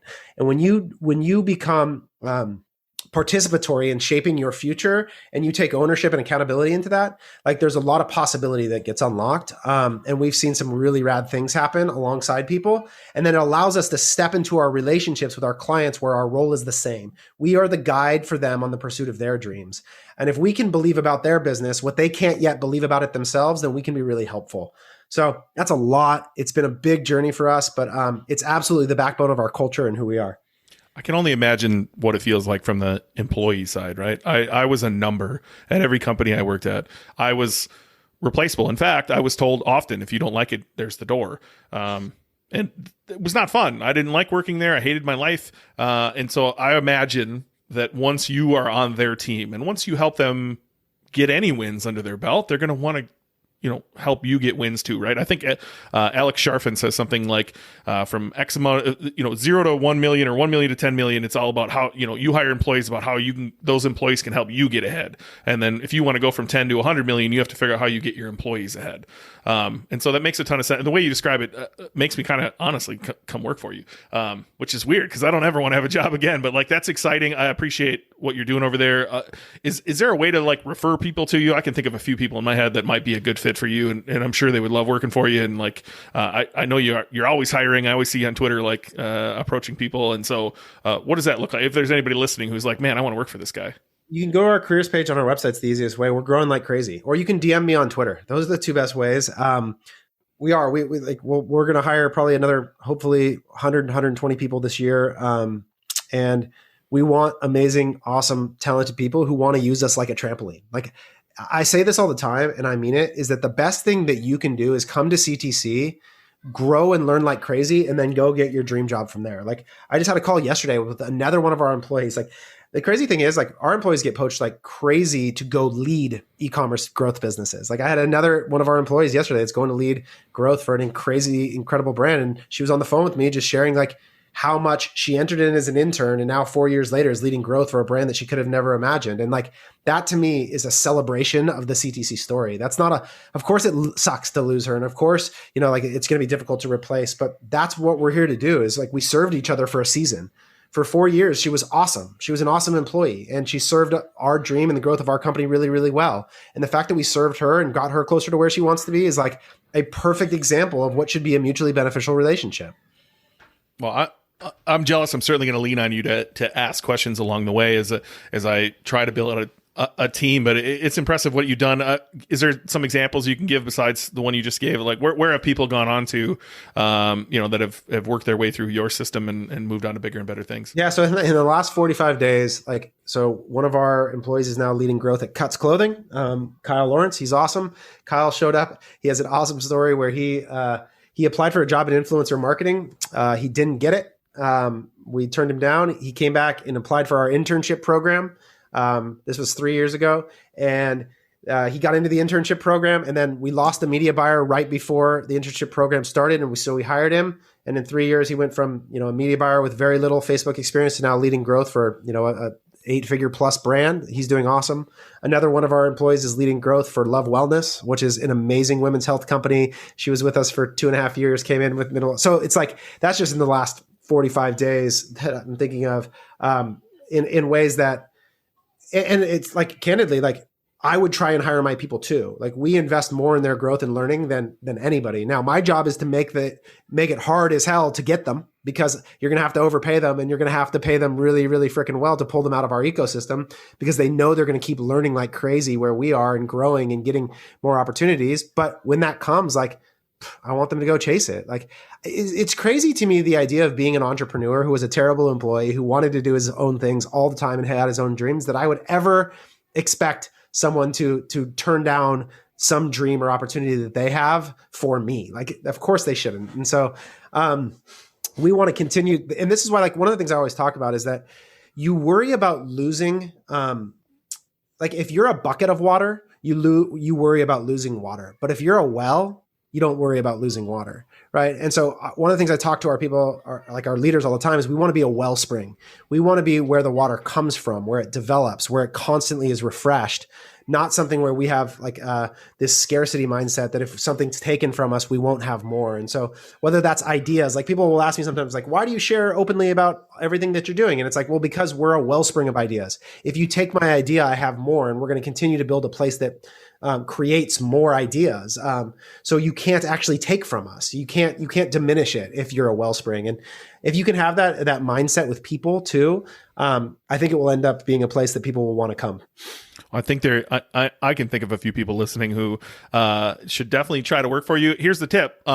We were on a call and you shared someone's application that blew you away. And it wasn't just someone sending you their resume with a cover letter. It was like a whole Notion doc. And I'm sure you can explain even more what actually gets Taylor's attention. Because if somebody tweets you, you're going to answer. You're that guy who responds to everything, very Gary Vee-esque. I love it. But how does somebody actually get your attention longer than 1 second? Well, so I think what you're describing is like, where do I engage? Who am I? Like, if you send me a long email, I'm probably not going to read it, right? Like, if you send me, like my 700 LinkedIn message, probably not going to read it. But if you DM me on Twitter, I will respond to you, right? So one, there's just an amount of information to know who I am and where I engage. But so who you're talking about? So I'll call him out personally. Andrew Silver, who I met on Twitter, like, he applied for a job, and the second I can hire internationally, I'm going to hire him if someone hasn't scooped him up already. But like, he sent me, again, this is how I communicate. I publish things on Notion. The other day, I've published 2 resources recently. I published an e-commerce finance resource and one on NFTs, and I published them both on Notion. So I read and use Notion, right? So if you send me something on a different platform, it's going to be, I have to set up an account or whatever it might be. I probably might not read it, but Notion I love. And then what he sent me was, you talked about this earlier, BK, where you hate reading. So like, if someone ever applied to a job for you, they probably shouldn't make you read something. They should probably send you a podcast. So what Andrew did was he sent me a video. He knows I love Loom. He sent me a Loom recording of himself that basically explained what I was going to engage with. Here's everything that you have below. Here's why I'm interested in this specific position. And then he gave me not only his resume and all the necessary things, but also like, here's some examples of how I think. Here's an essay I've written. Here's some tweet threads that I put together. He gave me everything I would need to know to really understand who he is. And the primary thing is, in our business, communicating with clients with clarity in the role he was applying for is the number one job. That Notion doc did that. You communicated clearly in a way I could engage the material. And it was just like that versus an email with a cover letter that says, to whom it may concern. And then it's 5-paragraph essay about you talking about yourself. And then your resume that looks like every other resume. Like, that sucks. Like, I'm just going to tell you, it's so mind numbing to engage with endless amounts of that content. And it's actually really not hard to create something that sticks out. So if somebody knew, number one, you use Notion, you love Loom, you're huge into sports cards, you love NFTs, you want to make entrepreneurs' dreams come true. Like, what would be the ideal scenario that somebody, ships you obviously they're going to ship you a $7,000 Kobe Bryant rookie card, but like, what could they send you where it would like really catch your attention? But let me ask you, like, so let's set aside a $7,000 Kobe. Let's say like you found out that, like, if you could figure out that right there, and this is really because of you, all those cards are Bowman Chrome first of the top 100 prospects, right? That's what I collect, right? I'll show you. So we've got, let's see, Riley Green, CJ Abrams, Noelve Marte. Like, that's my game. And those are $70 a piece. If somebody sent me one of those with a note, I sure as hell would get back to you. Right. Like, and it's even simpler than that, because I just told you I'll respond to you if you DM me on Twitter. But like, there's something about, it's not hard to know someone differently than most people. Like, it really isn't. I'm very public. Like, I'm on a lot of podcasts. I'm on Twitter all the time. Like, my opinions are not secret, and what I care about is not secret. And so it's like, if you really care, like, the thing about a job that I think people sometimes underestimate is that we're talking about your life. Like, we're talking about the thing you're going to offer more time to than anything else. Like, you're telling me that a $70 card isn't worth the cost of acquisition of that job? Like, what would you be willing to pay for your dream job? That's a question I think we don't ask enough. Like, and the answer should be probably a lot more than you think. Because there's nothing more transformative than being in an ecosystem that will alter the trajectory of your life. And so like, I really believe that we have that place. And so if I wanted in, like I would go to great lengths to figure out how to get the chance to do it. It's hard not to be selfish. Humans are innately selfish. What's in it for me? How do I get what I want? And it's very difficult to just turn it around and say, how do I make Taylor smile? How do I get Taylor, well, it's funny because it's actually that's the path to get the thing that you want, right? Like, and marriage is the perfect teacher of this, right? Like, I'll give you an example. So I love a clean bedroom. My wife loves a clean kitchen. If what I want is a happy marriage, I should clean the kitchen, not the bedroom, right? It's that simple. And like, even though the thing that I want is a clean bedroom, like it's going to cause me strain and strife if I don't clean the kitchen. And understanding that I should clean the kitchen if I want peace and joy and relaxation, like is actually the mechanism by which I get the thing that I want, right? And what ends up happening too is that it actually makes my wife want to clean the bedroom for me. Right. So you create this mutually beneficial relationship where at CTC, one of our values is start palms down. Okay.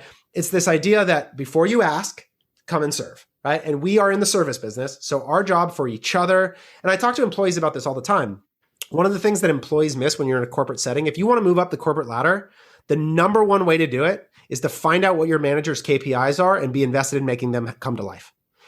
If you can understand what someone else cares about, what they want, and you can go get them what they want, not to try and help them get what you want, you will move up. That's like, it's a really simple game to play, but it's often lost on people because we often are so concerned primarily, like you're saying, about what can I get? Palms up. What's in it for me?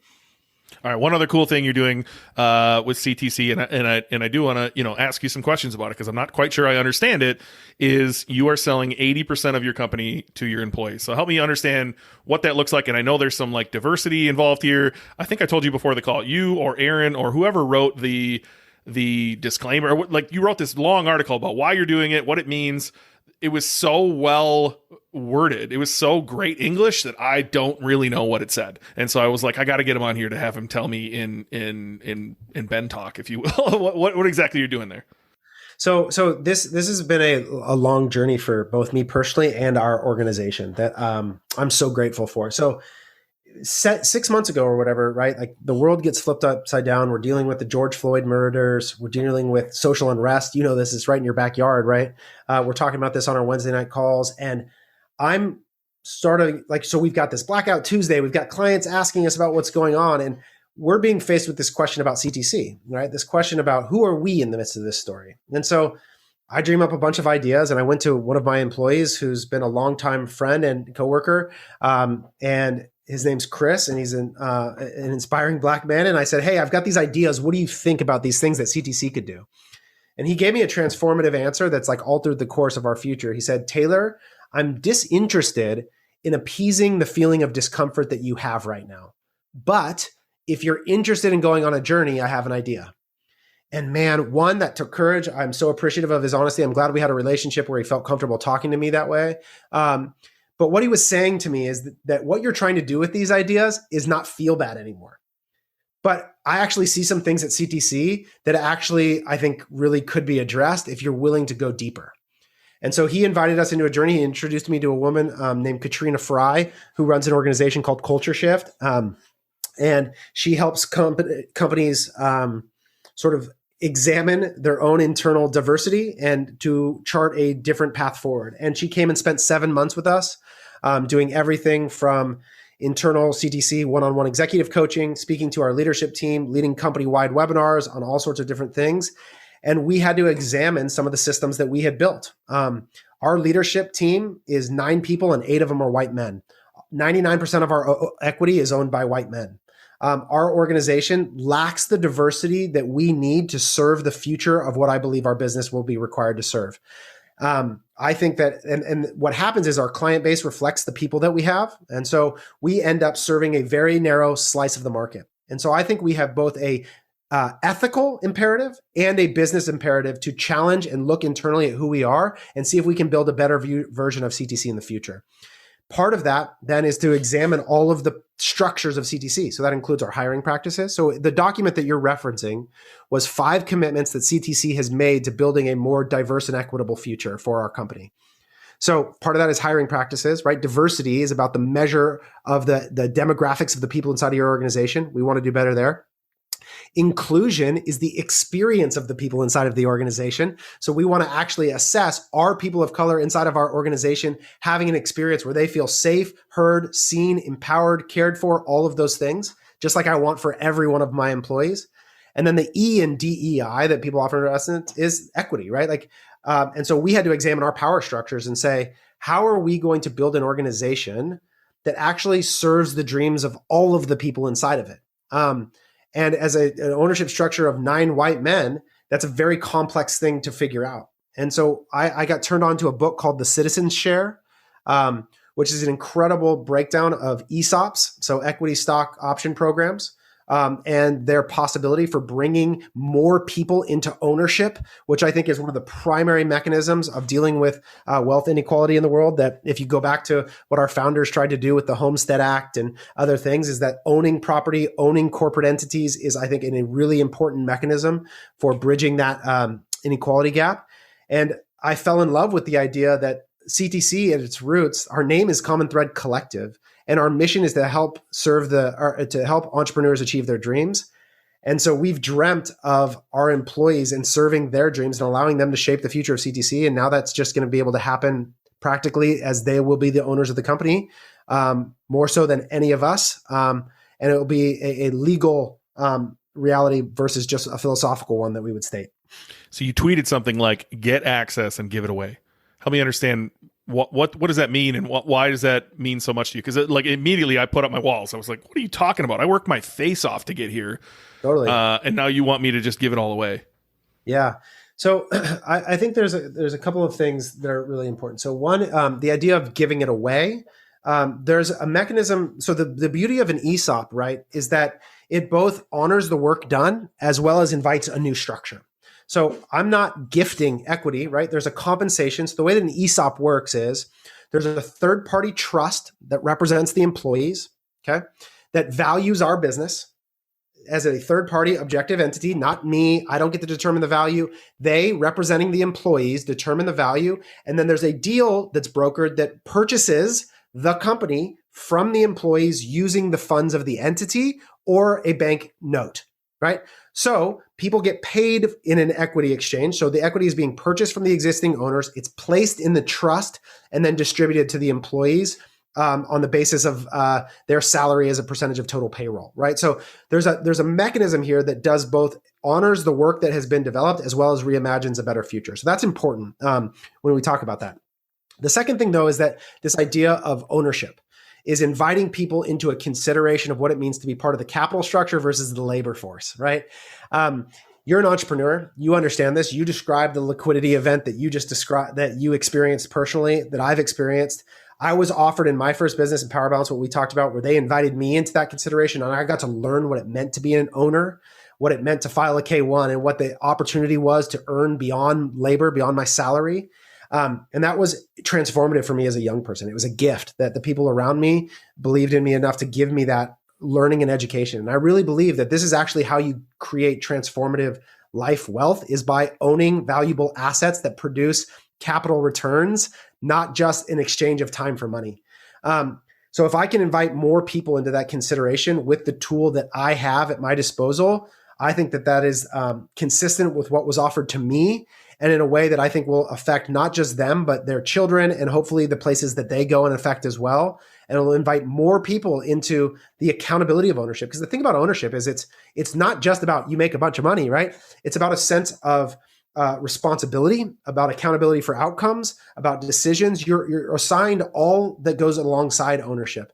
But I think for us and what we're after, that statement, and to invite as many people as possible into that consideration, goes all the way back to that very first mission, Ben, of saying, why would somebody want to work for me versus everywhere else?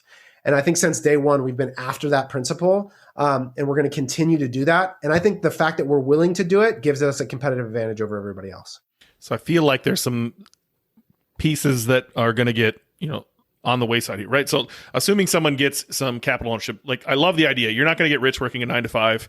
You're not going to get wealthy working a 9 to 5. You're hoping to save up enough so that when you're, old and feeble, you can travel the world maybe a little bit, right? That whole model is just so dumb to me, which is, I feel it to my core, which is why I'm an entrepreneur and I rebel against normal.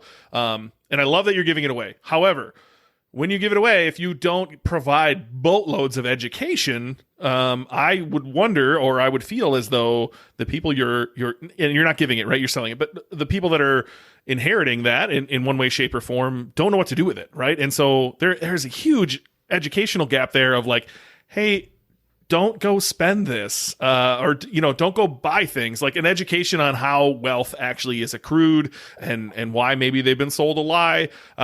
There's a lot to teach there so that they don't continue following the same path they've been on. Yeah, totally. I agree, and I accept the education responsibility. Right? Like, in fact, I accept the education opportunity. Like, I am excited to teach people that, Ben. Like, there's nothing I want more than to invite them into that conversation.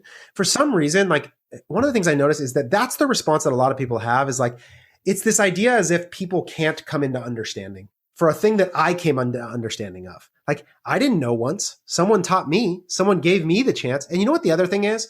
Ownership is the right to fuck it up. Right. And that's actually a thing here that I think, and pardon my language, but I think this is actually really important, is that there's something about actually the right to do it wrong that being an owner entitles you to.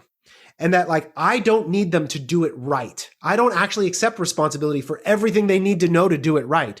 I'm going to give them the opportunity. But there's something about that I think is actually critical to the premise of being an entrepreneur, is that it doesn't entitle you to success. Right? In fact, not at all. This CTC equity could be worthless in 5 years if we all don't do something with it, right? But you get the chance to figure it out. And I'm going to come alongside you. We're going to do some amazing things around education. And we, like the partners, Ambrose Advisors, who are doing this with us. And what's so cool is every Monday morning, I start my company meetings with our share price. Here's our share price. Here's how it got there. Here's our trailing 12-month EBITDA. Here's the projected multiple from Ambrose Advisors. And so we are going to ongoingly invite people into a level of understanding. And you know what? Like, I teach people how to do way more complicated things than this. Like, I'm not afraid of teaching this. I think that sometimes we put this like mystique around financial knowledge because, frankly, it reflects how little we were taught. That it becomes this thing that we think people can't enter into. And I just go, no. I've got incredibly smart employees that just because they've never been an owner before doesn't mean they can't be. In fact, I think they're incredibly smart, and I think that they're going to get it. And when they become owners, they're actually going to do better things than me with it because I'm not that smart. And so I hope you don't think I was like pushing back saying, here's why you can't. It was more of a question of how are you addressing this? Because it's an obvious, like, there's some serious belief systems everyone has around money. Me more than anybody. I grew up fairly poor, and it took a long time for me to realize what wealth was and how it could be different. And it took me being in a situation. I wasn't given an opportunity. My first marriage, I married into a family of very wealthy people, and I watched it and I went, oh, this is way different than I knew. You know, my dad was we took like 4 vacations as kids. We drove the van to San Antonio, Texas, and that was our vacation, right? And then my dad would rob Peter to pay Paul and put it on the next 0% credit card for 15 months and on the next 0% credit card just to pay it off, just to give us a life. And that's all I knew, right? And now, you know, again, as you said, I had this windfall. I'm learning now too. I don't know what the heck I'm doing. I sent $25,000 off to our next subject, Dibs, that I might never see again. Was that a good decision? I don't know. I own some Bitcoin and Chainlink and Uniswap and all kinds of crypto, and I've got baseball cards all around me. And like, there's such an education gap there that isn't addressed in school. It's not addressed and so it was more so like, how are you going to address this? This is a big project, and I admire you for doing this. And honestly, I want to learn from you and be able to offer it to people in my ecosystem as well. Yeah. So I think the thing, and I apologize, like what you're getting out of me is not just a response to you. It's a response to that being the primary question. And my resistance is the idea that the education is a prerequisite to ownership. And it wasn't for me, right? Someone gave me equity before I understood what it was. And everything that you're describing is I got to learn along the way, and I was given an environment to make mistakes. Maybe this isn't the equity that changes their life, Ben.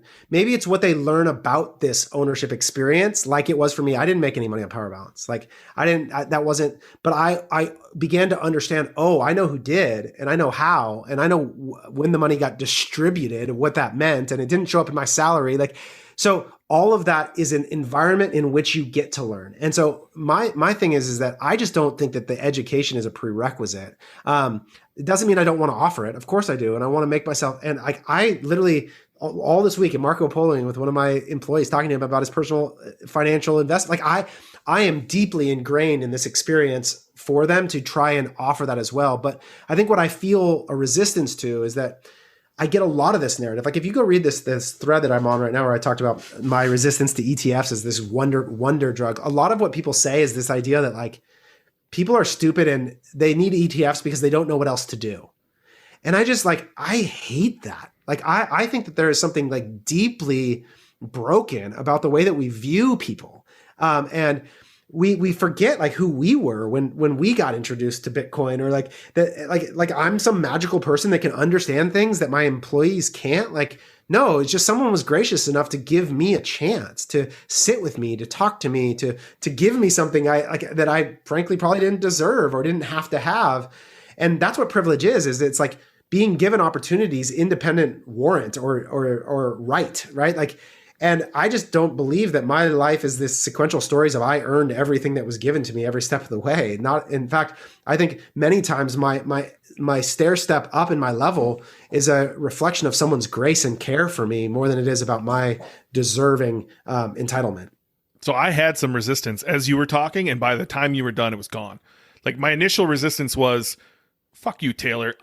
I did this. I was $40K in debt. I got a magic $1,000 credit card and bought a course and busted my face to make $40K. I sold my first business for $40K. Life-changing at that time in my life. But that was the one opportunity. I did that, right? So everybody else needs to get off their ass and do it too. But by the end of your talk, I was like, you know what? That's exactly what I want to give to other people. It changed my fucking life to be able to have a little bit of a view into a whole new world. And nothing will bring you more joy than giving it to somebody else. Yeah, if I could do that for somebody, it would be amazing. That's right. It will bring you the greatest fulfillment because you know what it feels like. It would feel so good to offer to somebody else the feeling you had. And the thing about privilege, right? Like this is such a trigger word for people, and it incites the thing that you just described. But like privilege comes in many forms, right? Like there's able-bodied privilege, the fact that you and I have 2 arms and 2 legs that gives us an advantage. There's parental privilege. If you come from a home where your parents didn't abuse you, like that's a good starting point, right? Like there's all sorts of forms of privilege, right?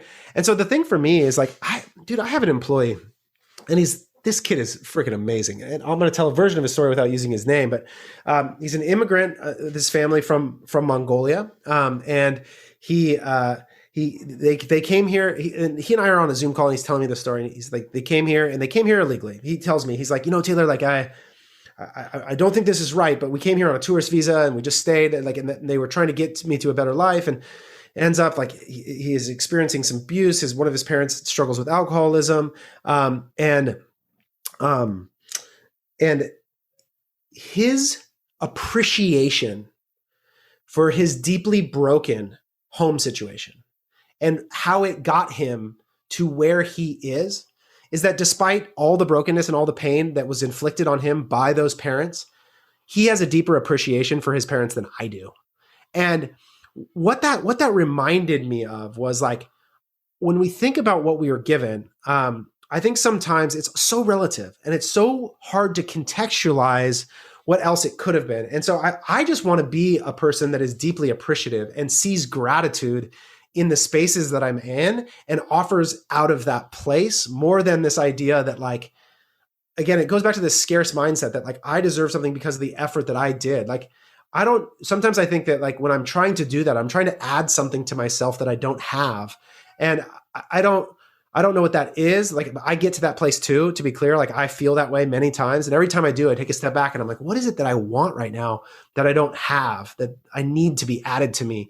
And every time I can release that, I find a lot more peace. So I this is, again, we've meandered a lot here in different directions, but dude, I find that privilege is actually closer to gratitude, and an acknowledgement of privilege is closer to gratitude than it is some declaration of weakness. And I think if we understood that, we would be able to engage that term in ways that weren't so triggering. It would just be to look around and like deeply appreciate what we have. And I think that's really powerful. Yeah, from my seat, I'm sitting here. How do I find those hungry people? Because there's people in your life, and for sure in my life, that I can single out and say, man, I want to help these people see that light, if you will, right? And I want to help out some family members and some friends and things like that. But I bet there's hundreds of hungry people listening to this or will find this who are like, man, I want to go, help Taylor or help Ben, right? And so my brain's spinning with ideas of like, how can I find that first person?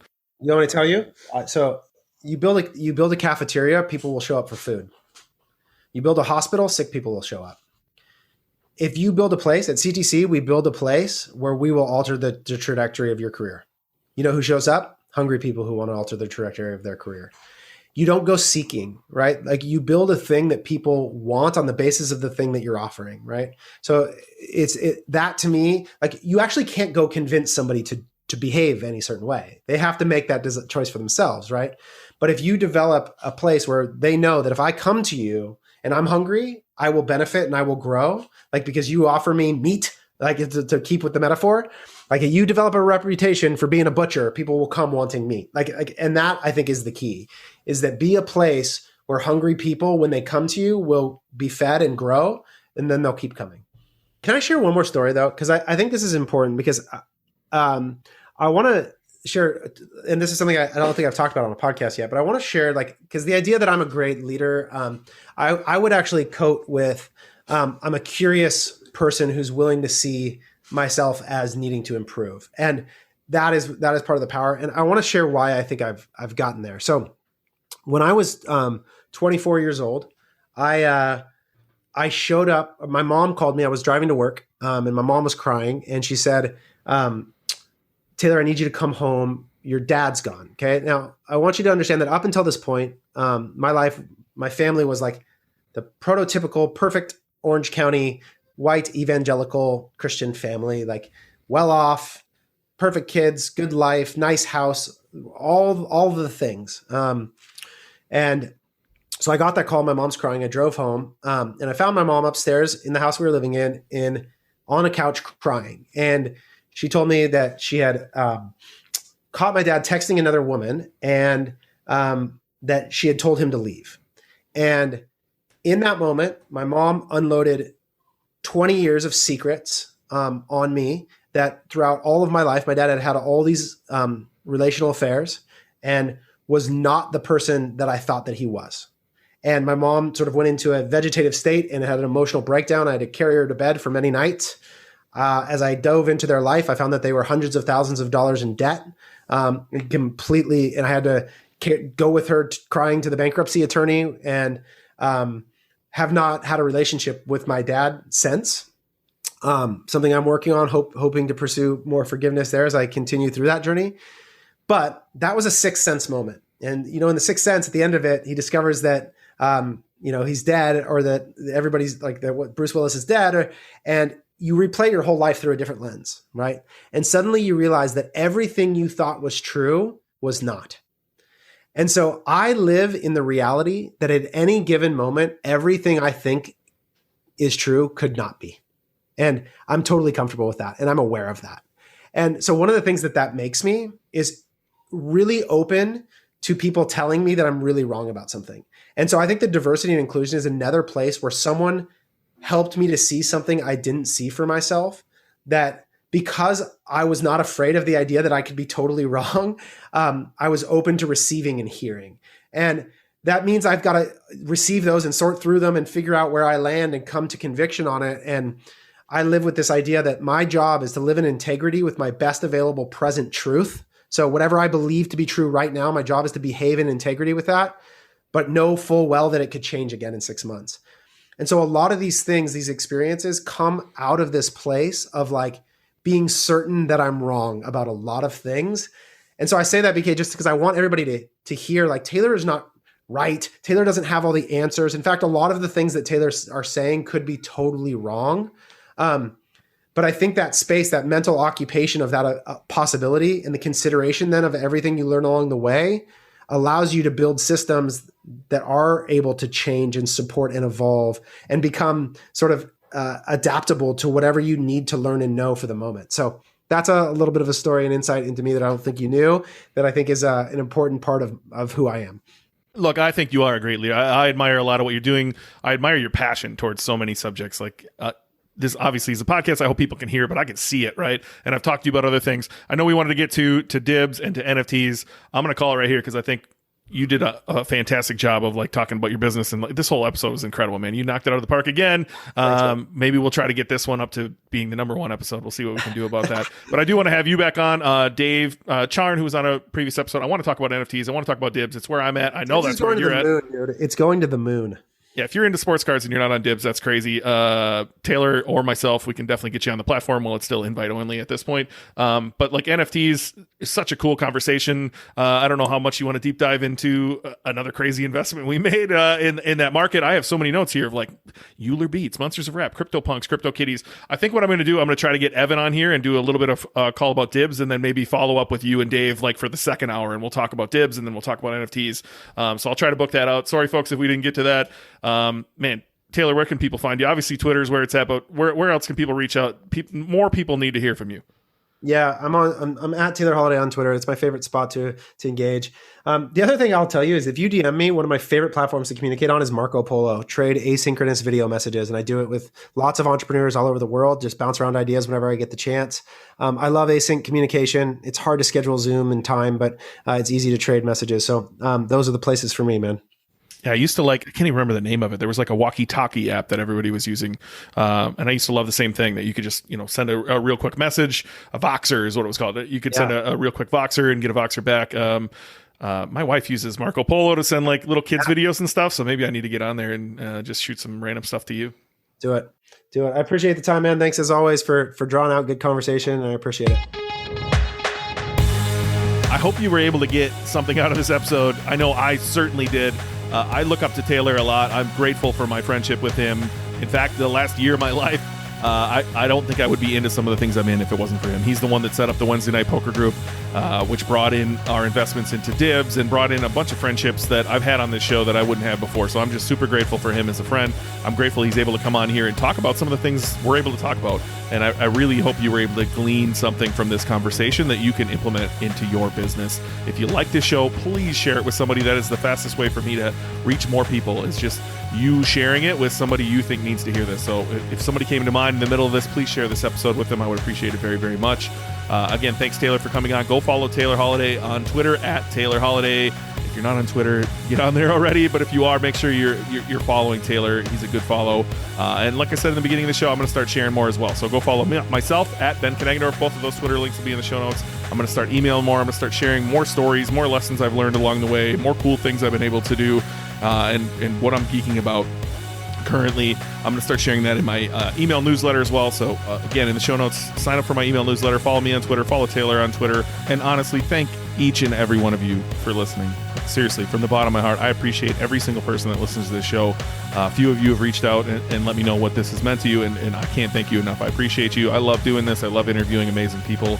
I'm just really excited to continue moving forward and sharing these stories and continuing on my journey, and I'm grateful that each and every one of you is along for the ride. So thank you for that. And I will see all of you next Wednesday.